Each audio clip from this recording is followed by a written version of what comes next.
Saudara, tahun ini masyarakat Melayu Islam mencatat pelbagai kemajuan. Namun ada juga beberapa cabaran yang perlu ditangani. Bagaimanakah pembaharuan dalam pucuk kepimpinan dalam masyarakat boleh membawa lebih banyak kesan positif? Dan bagaimana pula isu-isu luar boleh menjejas kompak sosial kita? Ayo kita sorot dalam segmen laporan khas 3 Utama 2023 berikut ini.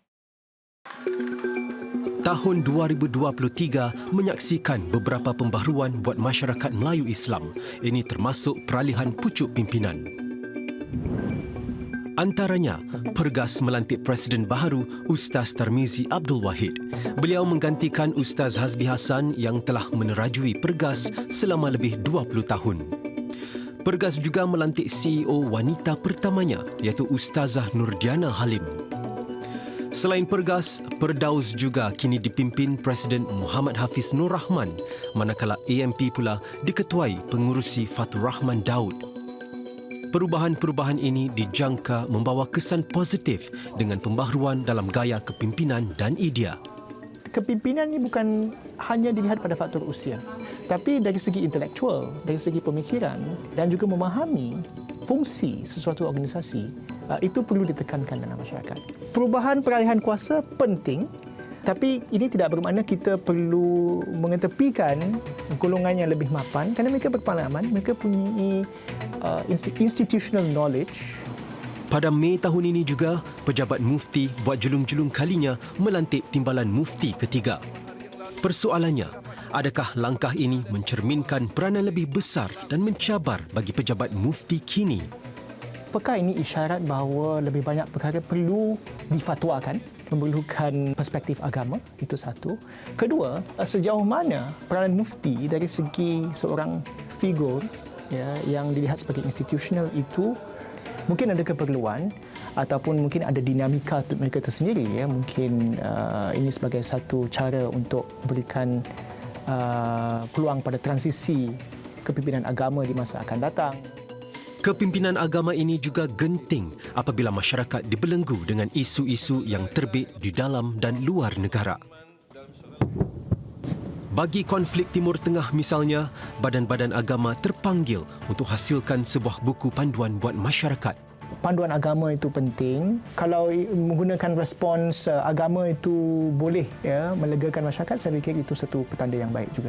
Konflik di Palestin yang sebenarnya memberikan satu macam tekanan kepada masyarakat kita, bagaimana kita harus memberikan reaksi kita.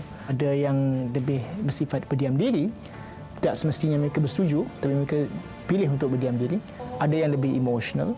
Pada keseluruhannya, saya fikir bahawa perkara ini sangat terkawal. Tiada mungkin respon-respons yang cenderung kepada keganasan dan sebagainya. Meskipun konflik ini bukan sesuatu yang baharu, kehadiran media sosial kali ini menyebabkan masyarakat lebih terpukul dan terkesan dengan bedilan-bedilan terhadap mangsa. Walaupun berlaku hampir 8,000 kilometer jauh dari Singapura, media sosial mendekatkan lagi kesannya kepada penduduk kita. Dalam media sosial banyak juga video-video, grafik-grafik yang boleh digunakan untuk menaikkan atau meningkatkan lagi emosi dan kemarahan kita terhadap sesuatu pihak. Jadi kita harus bersifat rasional dan mengawal emosi kita bila kita berhadapan dengan informasi atau konten-konten di media sosial. Di media sosial juga membolehkan kita untuk menjalankan atau contribute to a good cause dengan cara yang lebih berkesan, dengan cara yang lebih tepat.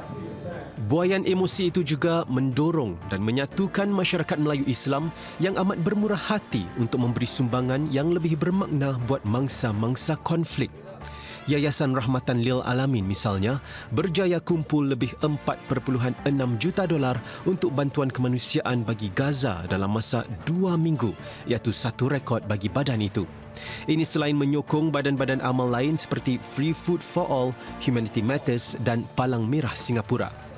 Seiringan dengan bantuan yang dihulurkan kepada Gaza, Dr. Nur Syahril berharap bahawa masyarakat Singapura dapat membantu para mangsa di negara-negara lain juga. Kalau kita nak lihat isu ini pada konflik kemanusiaan, saya fikir kita perlu konsisten. Di mana konflik-konflik di luar sana yang menjejas aspek kemanusiaan, baik peperangan di Rusia, di Ukraine ataupun mungkin bencana alam yang berlaku di Indonesia, di India, kita juga harus memberikan respon secara kemanusiaan. Tahun ini juga, masyarakat Melayu Islam terpalit dengan beberapa kontroversi dan dugaan.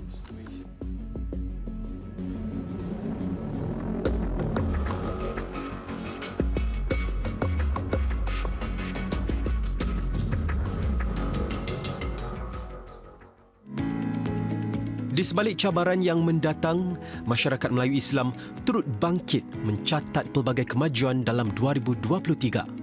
Sumbangan beberapa individu juga diraikan dengan ada yang berjaya di persada dunia.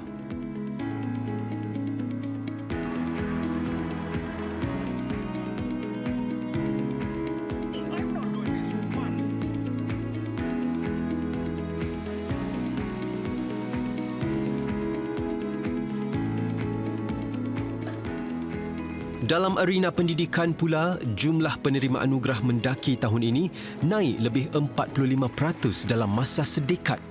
13% lebih ramai pelajar Politeknik Melayu Islam meraih diploma dengan merit atau kepujian tahun ini. Sepanjang tahun, ya, kita masih lagi sedang dalam proses keluar daripada pasca COVID-19. Ada peluang-peluang baru dan juga ada cabaran-cabaran baru. Cabaran-cabaran tetap sama, saya fikir. Masalah sosioekonomi, masalah dari segi pendidikan, pekerjaan. Jadi saya fikir bahawa kita harus terus bekerja keras, ya, untuk cara terbaik untuk menangani masalah ini. Saya boleh katakan mungkin dekad ini adalah dekad di mana kita boleh bangga bahawa masyarakat Melayu Islam selama ini telah membina model-model yang boleh dijadikan patunan oleh masyarakat minoriti Islam lain sebagai masyarakat gemilang. Sedang kita meninggalkan 2023 yang penuh cabaran, masyarakat diajak kukuhkan lagi perpaduan demi kemaslahatan negara.